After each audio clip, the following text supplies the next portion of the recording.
Okay, welcome, my big little brother, Dhiraj Chand. This episode's really special to me because, one, you're my sibling, but I feel like this is more of a sibling check-in and also a bit of a love letter to our inner child or younger selves. We've never done this before, so I'm just really excited. A little bit about you, Dhiraj. You are, by day, you're a deputy chief philanthropy officer for principal gifts at the University of Utah. It's a mouthful. Where you help lead transformational giving in support of education, equity, and innovation. You have over 16 years in higher education. I mean, that has been that's your expertise is in higher education. And your work centers on building meaningful connections that advance big ideas. And you bring that same heart and creativity to everything that you do. I know this, I can attest to this. And now outside of your work, you're a lover of theater, film, storytelling, and a good karaoke night. Yeah. You have an amazing voice. You've served on several, and you continue to serve on several nonprofit boards, including ACLU of Utah, the Rape Recovery Center, and you are someone who values justice, expression, and joy. And it's great because you actually introduced me to social justice work many years ago, probably in my teens, late teens. And your background around it it took me time. And you walked me through, you were so patient. You walked me through the social justice world and understanding it, understanding race, understanding, gender, sexuality, all the different parts. And so you've been really a teacher. That's why I call you big little brother, because you've been a teacher to me as well. And the family, really. So I'm excited to talk about our conversation is going to center around inner child healing. But I want to start off. Yesterday, we went to go see the play, the Broadway musical Wicked. And I loved, you've introduced me to theater as well.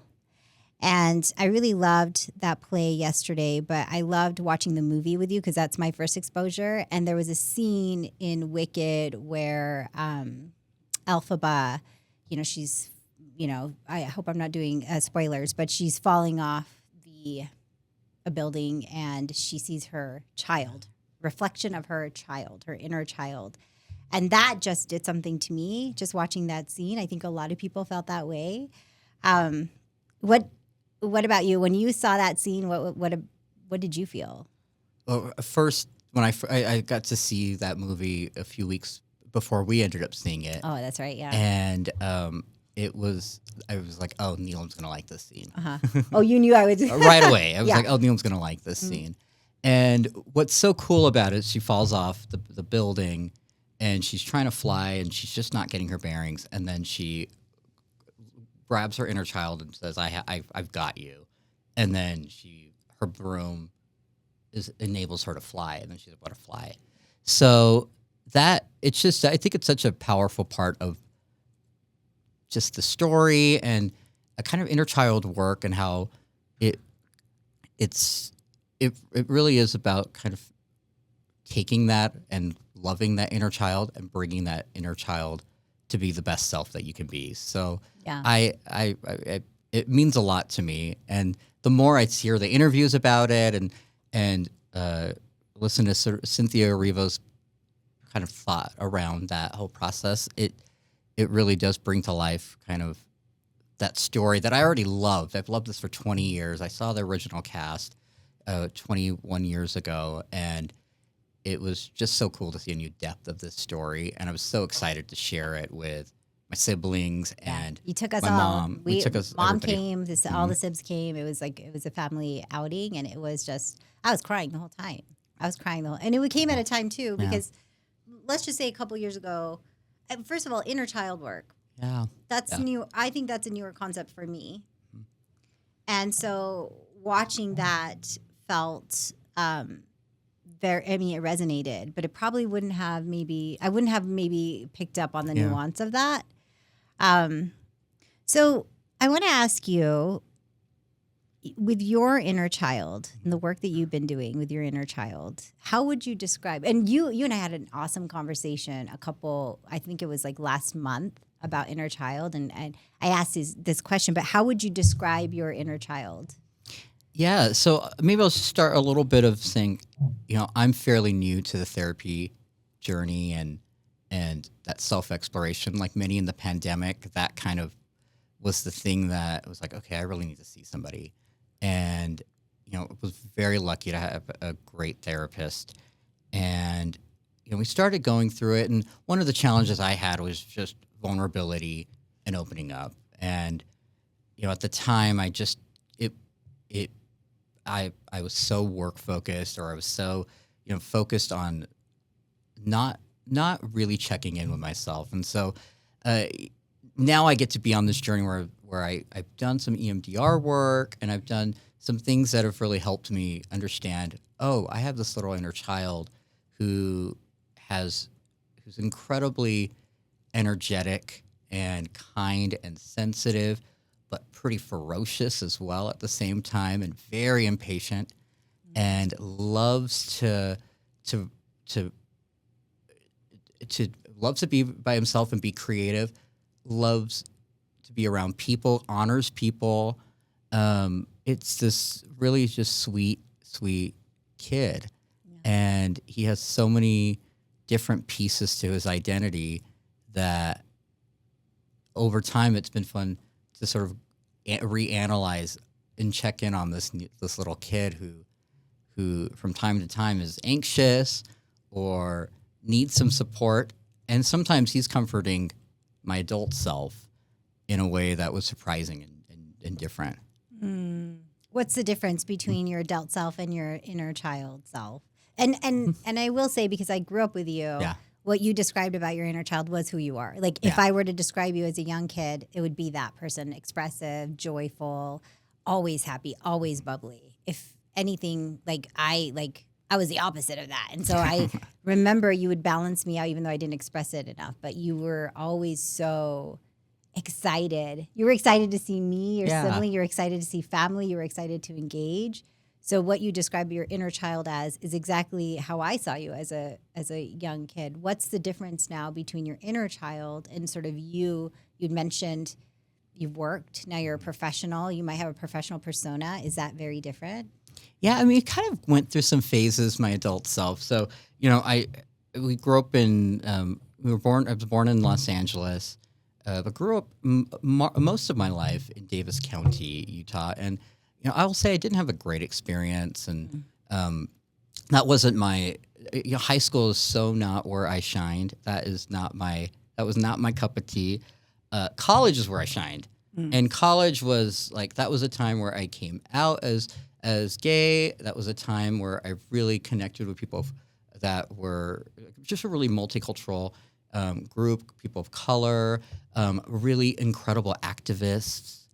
And I just expanded my world in a way. College just opened that door. I never left college. I still work there at the U. I just am Mr. College. Love it.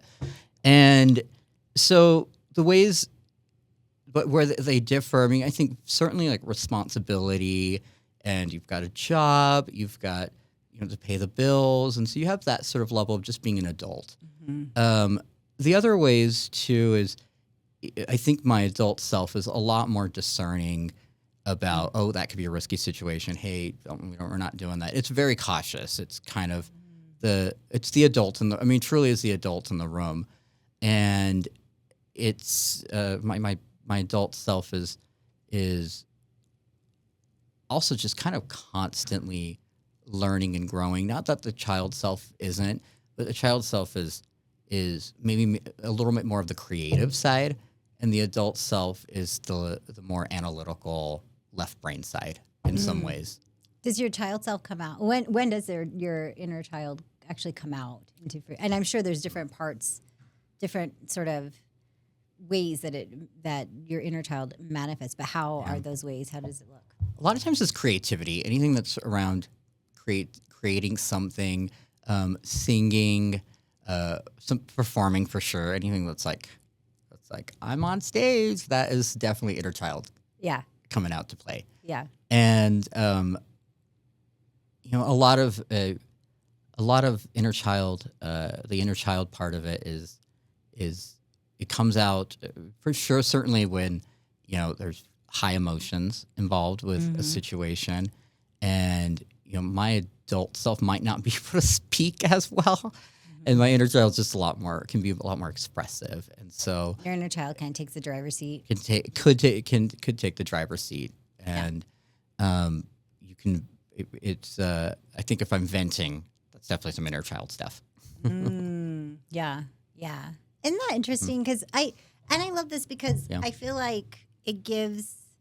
Because if you think about people in our family, and you see some of and these are grown adults, our own grown-ups, you see their inner child come out in certain ways, and it's when you recognize your own, you can see theirs. It's like a reflection in some sense. Yeah. Do you think though? What's interesting, because you and I grew up in the same household, and the way you describe your inner child is kind of different than I describe mine. Mine is very, very sensitive, but also it is very, I would say, a bit judgmental, and it doesn't seek joy as often as it seeks safety, and it seeks reliability.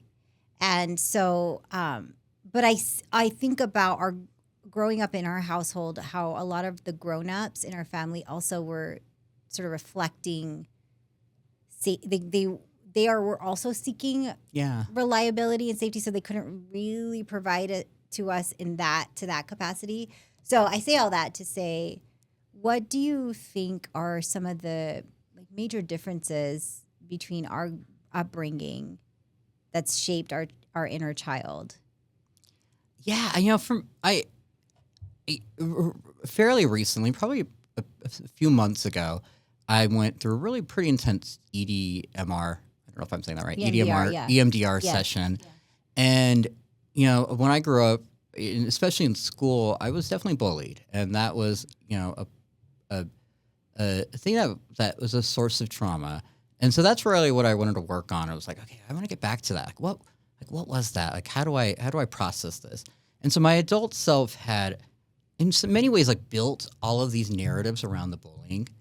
And when I really checked in with my inner self or my inner child and checked in around this whole EDMR session, what I was surprised by was that not that the inner child wasn't bugged by the bullying, the inner child was really resilient and was very feisty and had this kind of mentality of there's not a fight that's too big for me. They will very confident. They'll take on whatever bully, and they don't it doesn't matter if it's a mismatch in terms of who's going to win that battle. That inner child is like, nope, I've got this. So in many ways, that inner child kind of helped calm the adult who built all these stories around it. What were the stories? It was just, I was bullied, and I went to a school I didn't like, and it was just a constant fear. And in some ways, that my inner child just had a great deal of resilience to some of that, and kind of had their own program. They were listening to a different radio frequency than others, and that really served them in an exciting, cool way that creativity can help access sometimes. But my adult self had to sort of learn, wait a minute, that sort of traditional narrative of being bullied and I'm vulnerable and this is an injustice. All of those are true, and my inner child was okay. Wanted to be sure that they fought for the right fights. Yeah, a little bit more discerning, a little bit more. I think the confidence piece is very cool. Fascinating. I think my adult self would have been like, oh, that's a source of I don't know if it's shame or maybe even a source of just vulnerability in a way. And that inner child was so confident. I mean, really confident to the point where it was almost a radical acceptance that people are going to be jerks sometimes, and it had nothing to do with the little kid. Whereas the adult has made stories of, oh, this is why this bullying happened, and maybe some of those weren't even all that true. So it was a really interesting realization where it was like a reverse EMDR situation where the little child just was so confident and clear. What does that do? I mean, so if you're thinking about your adult self who has this sort of perception of what your childhood was like with the bullying, and your adult self says, I was bullied, I was a victim of and there, it was racism that was involved and all sorts of other things, but like growing up in Davis County and the stories that were made were true for the most part, but what it meant about you, when you were able to sort of unravel that, what happened? I think it helped me rewire how I internally processed the story in a different way. It really crystal clearly made my passion around like fairness and justice. It just clarified that in a different way, and it clarified my power within that, and just kind of the drive that sort of brings. It was, and it's still surprising to this day. It's like, oh, that is an internal source of power that I have to constantly remind my adult self, who, has the fears of, like everyone has the fears of, oh my goodness, if I don't do this, I'm gonna lose my job, or if I don't do this, I'm gonna lose my house, or if I don't move this, has all those things. And what the adult self sometimes forgets is the resilience part of it, where when those big challenges happen, it's like split second, it knows what to do. It's really confident and can kind of problem solve in real time. You don't have to be so afraid of the problems. Yeah. And that my inner child there's not a fight that is too big. Yeah. Yeah. I'm curious, and I don't want to get us in trouble. That's happened in the past. So, I'm curious if you were to describe our upbringing from you through your lens, because I kind of want to tie this into your adult self. So, if you were to describe our upbringing and some of the challenges or some of the things that were modeled to us that has manifested in your adult self, so conditioned you away from your inner child, what are some of those things? Yeah, I mean, I did have a high level of resiliency as a kid. I truly did, yeah. And if we use the wicked metaphor, I could easily see, the whole alphabet parallel and sort of resisting kind of common social norms. Yeah. And so for me, I probably knew that I was gay or different. Maybe different's a better way. I think, or queer is another word. I knew that very early on. I didn't have words to put to that, but I was like, oh, I'm different. Yeah. And I think the survival mechanisms I sort of maybe have used to like either mask that difference or not be seen in some ways and sort of help make everyone kind of comfortable. Those kinds of things have come up in my adult life where, okay, lack of boundaries sometimes, struggle with boundaries, struggle with people pleasing that comes up all the time. And those were very much survival pieces growing up. Yeah. So I even think about gender a little bit too, where I love Barbies, I love Legos, I had Ninja Turtles, I also loved Little Mermaid, I loved all the Disney princesses, I loved I had a wide range of hobbies and things that I loved, and there was traditional girl toys and traditional boys. There was a lot more gender stratification with those toys. Because I do remember family members being upset of me playing Barbies, and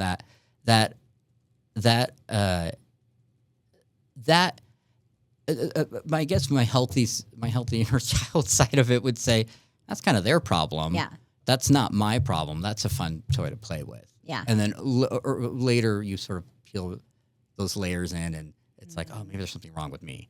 Oh, I did something. Oh, okay, I better change something. And so you have to kind of unlearn a lot of that growing up.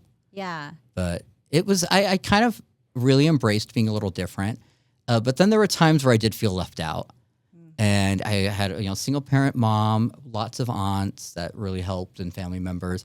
And then, sisters, all sisters. Yeah. And I was like, well, why can't I hang out or why can't I be a part of the conversation? Or why can't I, join that? Yeah. And so there was a little bit of that too. And then there was a content side as well that was like, I'm just going to go in my own little corner and hang out and sing my heart away on the little kid karaoke machine, or just watch my movie. Anything. Yeah. And you were just like singing away. Yeah. So and you're so creative, and you did when we would play Barbies, or you and Deepa, our younger sister, we always had the weird Barbies. Yeah, we would always give you the weird Barbies, and which I loved. The what's the Barbie with the long tail? Oh yeah. It wasn't quite a Barbie. It was like it was the New Kids on the Block Barbie. Yeah, that's an off-brand Barbie. Any off-brand Barbies, we gave them to you, and we're like, here, play with this. And the thing about it is, I feel like I'll just speak for myself, but I think Puna, our sister, would agree that we were a bit of a bully to you and Deepa, and so when you would play with Barbies and stuff, we would interrupt you all if we felt like you all were having too much fun, which you would. We were having way more because we had. I mean, our Barbie world included like Michael Jordan, who was like a different size than the other dolls. That's right. And it just had a creative cast of characters. Yeah, it was very diverse. And yours were like we were the traditional white Barbies. Like traditional storytelling. It's traditional storytelling. You're right. Heteronormative, and very colonial. Like the storytelling was very like traditional family with this and then that, with a little bit of and Desperate Housewife type of who's cheating on who, but that's literally we had Polly Pockets in our shared universe. But that's what I'm saying. This is interesting because your child you, which is not dissimilar from your inner child you right now, which is essentially kind of what that is far more creative. And I just remember, we would play Barbies and you and Deepa would be in the other room because we would not have you in our room. And you two would, I'm hearing music. I'm hearing, all sorts of just creative, energy coming out. And I'm just like, what are they doing there? Let's disrupt it. Because ours is really boring. But I think that's what I really love is that you're tapping back into that because that is innately who you are. And I think most children have this level of creativity and joy but then the later on socialization and conditioning of family kind of changes those dynamics. And I love that you're taking an opportunity to pause and tap into your inner child. So I have two very separate questions. So I'm going to do this one since we're kind of in this path. When you tapped into your inner child, what was happening for you to do that? You had mentioned 2020 COVID. Was that what got you to think, okay, let me something doesn't feel authentic to me? Yeah. What was that moment for you? I think during the pandemic, there's a lot of loneliness. It was just it was a challenging time for all of us, truly. I remember just almost being numb a little bit to emotions and I hadn't cried in a long time or teared up in a movie or anything. I was like, I'm just not, there's something off. And so I finally did go to therapy, and it really took a good at least a year to really start opening up and even thinking that I needed to be there. And it just sort of opened my world a little bit of how I connect with people. Now I can cry so easily in a movie or a TikTok or whatever, but I feel like I got my empathy back. And not that I didn't, because I was highly empathetic then. It just was hard. It was a harder time. It was I think there was so much like resiliency of like, I gotta be strong, I have to do this. Like just surviving. Yeah. And I'm kind of burning out of that. Yeah. And so it was good to sort of come back. What I do love our family, that we you can see the inner child. You mentioned that the inner child comes out with people. And I see a lot of the adults in our family come back to the creative side of their inner child. That's true. And that's really when they're at their best. Yeah. And whether that's mom who really enjoys kind of being entrepreneurial and thinking outside of the box and wacky. I mean, truly wacky ideas. Yeah. That she'll go there. And that brings her so much incredible creativity and joy. Yeah. And that's her weird little kid self that is just so lovable. That's true. And we can see ourselves in that too. Absolutely. Oh, that was my second kind of question, is just our upbringing in the household that, we had majority of our family were kind of breaking all sorts of just traditional barriers. Our mom was one of the first to get divorced in our family twice. Yeah. And, she moved away from LA, where everybody was, to live in Salt Lake City, Utah. And then everybody sight unseen, followed. Truly. Like, yeah. It was like, well, yeah, we're moving to Salt Lake. I guess we're going there. I think Dad was saying he pointed to a map in Davis County, or Centerville it was Centerville because it had the word center in it. Huh. The center of the universe type of thing. I don't know. I think that's what it was. I don't know. But they literally just, there was no real thought around moving here. And we just did it. And then the family followed, which is great. And we grew up in a very big family. And our doors were constantly open, right? People were coming in and out. And I think this kind of emulates, the Islander way. Our family grew up in the Fiji Islands. This is the Islander way, where our home is your home. It doesn't matter who you are. And we host you, and we make sure that you feel very valued as a guest and part of the family. That lack of boundary, though, you and I have talked about it several times. How has that impacted you directly? Because you had mentioned boundaries was one of the things that you were grappling with. Yeah, definitely a core part of our upbringing was hospitality. Hospitality, that's good. Yeah, it was that piece of it, and really making people feel comfortable. And I think what maybe the impact of that was just having a hard time figuring out your own thoughts and hearing your own needs and getting your needs valued, met, and seen. Or even if you were to voice it, I mean, kids were to be seen, not heard. Well, and I still struggle with, I got to voice those needs. I need help. That's a hard thing to do still. Yeah. And we talked about this. We had a great conversation yesterday. Yeah, 5 hours. About 5 hours after Wicked. And it was about, I think we always start the conversations of how healthy we are. It's like, I'm starting to do this thing, and I have a new routine, and I'm doing this thing. And this new tea that I'm drinking, and this vitamin system, and it really. Yep, always. And it starts there, and then it gets to vulnerability, and we did that. We talked about how challenging, just how do you get a sense of self, and where do we carry our inner child traumas, and some of the places, I don't want to speak for you, but I'll speak for me. And I can recognize a lot of this in our family, many members of our family. It's just where it's so hard for them to communicate their needs. Oh, that's probably the area where I get this little little child comes to a little lump, where it's like, I don't know know how to express my needs. How is it going to be heard? Yeah. What do you do instead? Right now, what do I do? I'm trying to think. Right now it's when I think when I get there, there's a lot of breathing and a lot of checking in with, okay, why am I feeling this? Yeah. Where is this coming from? I definitely will say I'm in my head a lot, and you are probably more in your feelings a lot. Does that sound That is fair? absolutely accurate, yeah.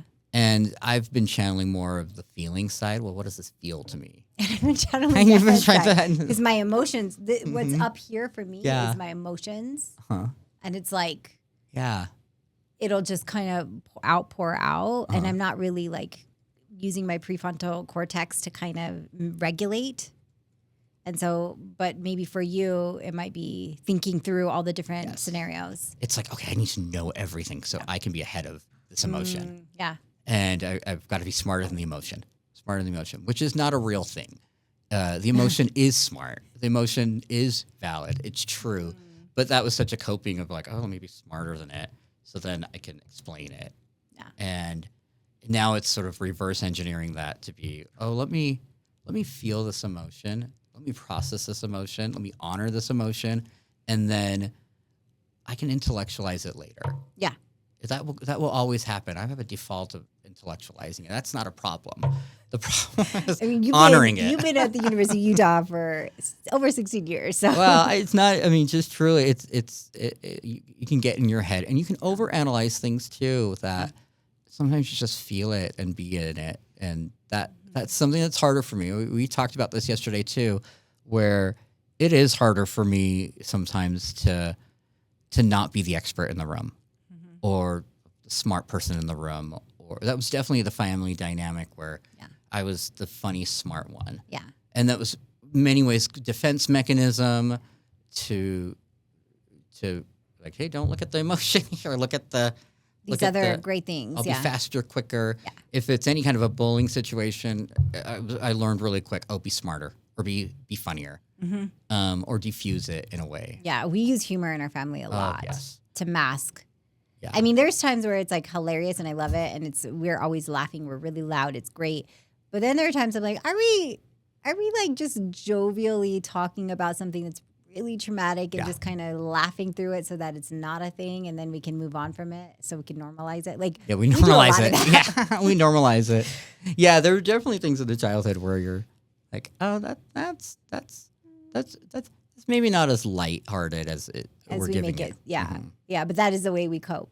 Yeah, yeah. I think that's interesting that you want to be the smartest person in the room. And when you even said that, I was like, we in our family, it's kind of hard to find a voice because everybody is so loud, and everybody so you have to have some sort of shtick. Like you have to have some sort of something to stand out. Otherwise, you're lost. And for sure, your voice is lost. And so there is a little bit of a competition for attention. And the person who performs more, the person who sings more, the person who can, who's smarter, the person who has the degree, the job, the whatever, is the one that gets like the flavor of the season. I think. I mean, and that's, I think that's okay to some extent. We have a big family. It's hard to manage, but I don't know how often we can just be with just our family. And sometimes we can be, but I think that conditioning has helped, has really got us to kind of perform in some ways with each other even. Something I think you've done really well is you've built really good one-on-one relationships with family members. One thing I really remember is I had our grandfather, when we call him Nana, when he passed away, you shared a video of you interviewing him. Yeah, I got to interview him. And you built this really special kind of unique relationship with him. Yeah. And you've done that with a few family members where interpersonally you've done a really good job of like, who is this person and how do I honor this person, and we talk to them. Yeah. And that I've learned a lot from that too, where it's like, oh, like the value is not what you do. The value is just connecting and just trying to look at more of a human level, and not what you bring. Now that's harder in practice. That's harder in theory it sounds right, and then in practice, that's a little difficult. It's difficult. About 2 months ago, we had a little family gathering at my place, and I remember like, oh my goodness, I volunteered for it. I mean, I was the one who was like, oh, let's do it there, and then I'm like, oh no, people are coming in 30 minutes, and it was kind of my one day off, and I didn't prepare well. Yeah, and it's not like 5 family members. It's like 12, 13, 20. 20. I mean, and someone's bringing someone and friends, and it just gets big fast. Mm-hmm. And so I'm like, okay, I'm cooking a full meal and hosting, and everybody does this. And my sisters do it all the time, so I really got to do it. But then there was the like overwhelming of like, I don't know how to greet. Like, yeah, I'm just one person. I can't greet people and cook and do this. And I overextended myself and just overwhelmed myself, truly overwhelmed myself. And did not ask for help until the very last minute. It stressed my mom out, probably. I'm sure I stressed my mom out. And she was stressed. She was very stressed. She was like cleaning and it's I could have made it easier as well. We could have used paper plates. You were adamant no paper about plates. Yeah, you were adamant about that. Good hospitality is not paper plates, and but it's those things where it's just constant like, oh yeah, I was a little extra. I went a little extra on that one. But it was because what it might mean about you. Yeah. That was like what is going. It's what you had described earlier, getting ahead of maybe. You didn't say this per se, but how I interpret it as well is that getting ahead of criticism, getting ahead of what people could say about you, how when you were talking about the bullying, like let me logically outsmart them. Yeah. So that this does not reflect on me. And I think, and I love, our family is pretty unique. Lots of people have told me that our family, the way we get together, the way we bond, the way we bring people in connect with people. We have an amazing family. I feel very happy and honored to be part of this unit, but also the part that feels like the critical parts of them has really been ingrained, at least in me. Mm-hmm. But when you're talking about getting ahead of the criticism, that really, I definitely overfunction. What could be said about this? If we don't use paper plates, what does that mean about me? Am I late? Does it mean I'm lazy? Does it mean that I have just the level of complaining that we do? And we're just really harsh on ourselves. We are very harsh. But also growing up, we had a fair amount of criticism. Mm-hmm. And because the adults also had a fair amount of criticism, they had to come to this country and they had to show up in the most, acceptable ways, and any mess up around that could be a problem. So they performed. And so we had to perform. And so it is a lot of undoing, and we still, till this day, you're 39 and I'm 41, and we still are showing up, but at least we recognize it. And I think that's the cool part. No, it's fair. I think that's true a lot. It's the criticism, and even being our self-critic, it's a way to be seen in some ways, and undoing that, because truly I don't want to, the burden of guilt, obligation, those aren't useful as much for my adult self. No. And we have to always remind ourselves we don't have anything to prove. We don't have anything to prove, and then we wake up the next morning and kill it. We're proving all sorts of stuff. All sorts of stuff. We do it again. Well, so currently, what are you exploring with your inner child, or what are you, even outside of inner child? What are you working on within yourself? I'm always looking at my. I'm neurodivergent, and how does that experience the world?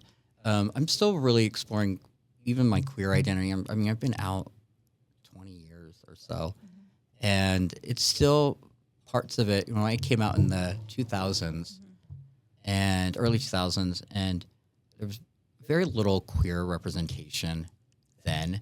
And so the person I came out as had very few role models or very few people that were gay or queer. And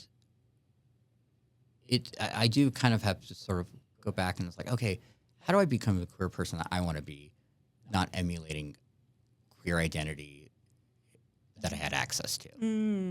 Yeah. And I even think about that with the context of race and even what does it mean to be Indian? And you're starting to get some LGBT representation and queer and trans representation within Indian culture and media. Bollywood, a little less so, but there's a little bit more representation, more storytelling. But it's still a little bit of a challenge of what are the parts that are really me? Yeah. What are the parts that may have been a little more performative or just don't hold true anymore to me? They're not who I want to be. A lot of people get surprised when I say I have siblings that are more extroverted than me. Our older sister. Oh my gosh, she. If I am 10% extrovert, she is 100. I mean, it is. Punam is pretty. My younger sister, your older sister. She's in between us. Season one. Season one. I interviewed her. But she also is very extroverted. Actually, all three of you are. And well, that's shifting in me a lot too, where I'm becoming a lot more introverted and very discerning with how I expend my energy. And before, a few years ago, I was definitely the person that got energized by, okay, let's do the happy hour and let's do this event. Yeah, I remember I'd ask you, I'd be like, do you, because I see you the way you socialize. You really are the center of the attention. And I was like, do you like that? And you're like, yeah, it gives me energy. It does. It was, and not even attention. It's just like, I like to be, I mean, weirdly, I love to host things and love to make people feel good and just like work a room. And I got so much energy out of that. And now it's harder for me. I have to really preserve my energy. What that's led to is fewer, deeper relationships and lots of relationships. Yeah. And that's not, I don't want to put that whole thing on introverts and extroverts. I think it's so much more complex than that. But I'm now finding that I recharge, I need time to think.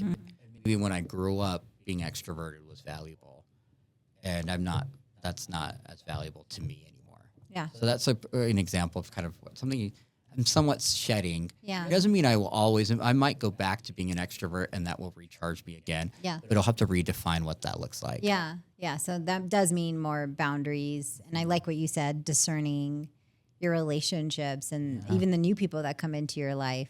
Is this something that I have the energy for, or do I kind of cut my losses here right now and move on? Yeah. When you just really quick, when you talked about queer identity in Bollywood, because I just finished watching Hira Mandi. Yeah. You watched it. It's on Netflix. And we had just briefly touched on this, but the queer identity, there's a trans, I believe a transgender character in there. And they do a poor job, but it hasn't evolved. It hasn't evolved in the movie, in the Bollywood. So we grew up watching Bollywood all the time. And so what has been sort of the archetype, I guess, in Bollywood for LGBTQ characters in Bollywood? You know, there's you've seen. Yeah, there's definitely a lot of derogatoriness around it. And I don't think there's been a lot of true storytelling around what's a queer perspective. They're always the side character or the main character needs a more virtuous thing, so they're accepting of their gay brother or something, or they're pretending to be gay for some benefit or for a woman or something. To marry a woman or something. That's right. So there's not a lot of representation. I still, I had to really look at a lot of the strong women characters in there where it's like, oh, that's like very valuable. Like Hira Mandi's a good example of that. Like that's a really cool character, they're fully fleshed out. That's telling a subversive or a story that isn't ordinarily told. Yeah. In Bollywood, so that I always get drawn to those characters and the things that are just kind of changing cultural norms, social norms. Yeah. Or it's complete escapism, and it's like I'm turning my mind off. And I'm just watching this piece of entertainment, recognizing it as being really problematic, and just enjoy the songs. Where I have found some depth that I really like is in a lot of the songs. Because you have the horrible movie and the poetry, the artistic, songs. Creative pieces Arijit of that. Singh, we're big fans of Arijit Singh, and he is just a true artist. Where the way he's able to manipulate his voice to convey these emotions. Yeah. The depth of that's a really fun part of it. So you kind of have to look outside of the subject that you're looking at literally and finding meaning that is deeper in some of the songs or the artist, some other aspect of the artistry, whether it's even the fashion or the colors or even choreography can be dances, because when you and I share videos on Instagram or TikTok, or it's either maybe psychology things, trauma therapy, all that. Brene Brown and I don't know about Brene Brown, maybe not that, but then it's also just sharing music, like nostalgic music. So when I talk about inner child healing, I do think about it's a shame that Bollywood. And we grew up heavily. I keep saying this, and we grew up heavily. So it's not just this cultural thing in South Asian. It actually became our identity or part of our identity that we're unraveling from. But it evokes your inner child in that creativity level too. When I listen to nostalgic music that you send me or I send you, I think about our childhood. I think about it does bring true joy to listen to the music and thinking about some of the movies and then the time frame, and there's just a lot of memory stored into it. So I think that is, I guess, the bright side of Bollywood and other things in our culture. So anyway, I appreciate that I'm able to share that with you. I think this conversation has been a balm for my soul, because you and I share very unique. We're siblings, but we are very close too, and we grew up in the same household. We have some of the same ideologies, some of the same values, and then we differ on other ways, but we're able to talk about it. And I think the level of sharing that you and I do is really sacred and important. So I appreciate this conversation. My inner child is happy to hang out with your inner child. Maybe back in the day, not so much, but now is very happy to hang out with you. Well, you kind of talked a little bit about the Bollywood thing, but the other thing we got to share a few years ago, this is before Ayan was born, is we got to go to Disneyland. That was so much fun. 3 days. We hadn't gone for 20 years or something. Real quick backstory. Yeah. Disneyland is such a pain point for us. Yeah. Because, speaking of inner child, our parents would drive us to Disneyland to take a picture with the Mickey Mouse hill, that Mickey Mouse garden outside of the gates of Disneyland, but we could never buy a ticket to get inside of Disneyland because it was too expensive or whatever the reasoning is. Yeah, there was a pass where you can take photos. And that's what we did. You can do everything but the rides. We took the awkward photos. We were little Desi kids taking pictures in front of Mickey Mouse. We could never get in. And I promise you, Dee, I have nightmares about getting to Disneyland and not being able to go in. The parameters of Disneyland and never getting in and just screaming, how am I not in? So when we got to go, that was awesome. It was fun. Awesome. And it was so leisurely and fun, and we really got to do it. And I've since gone with other siblings, and it's just fun. It's a fun place. I have a season pass there this year. I'm going to do 1 year of a season pass there, and then. But this is really feeding your inner child. I love it. This is really feeding your inner child in a way I love it. Good food, and I just love the music and energy, and I can absolutely problematize Disney and just like Bollywood. Just like Bollywood, but there's such a fun nostalgia part of it, and it's so fun to just be in that world building, and I love it. Yeah. So we got to, that was fun to share. Yeah, that was fun to share, and we will definitely go again. Maybe just us without the 5-year-old. No, we'll bring it. That's what's my niece loves it as well. Yeah, we'll She's bring fun. her. She's good Disney people. But thank you, Dee. I really appreciate this conversation. I tried to get you on season 1. You were kind of like, let's wait till season 2. You were very gracious to say yes, and I just really appreciate this. So Well, I thank love you. you. Thanks for making the space, sis. It's been really fun to see your guests, and I know so many of them. And Yeah, you do. It's just so cool to see how you've been able to take that new superpower you have, not new, but the superpower. Yeah. To have these conversations and build rapport and talk about things you don't really get to talk about. Yeah. How do we end this? Do we end this? Do we just keep going? We just keep going. We don't have we boundaries. have another 4 hours. We don't have boundaries, so I don't know how to do this with you. Well, Have fun. Have fun.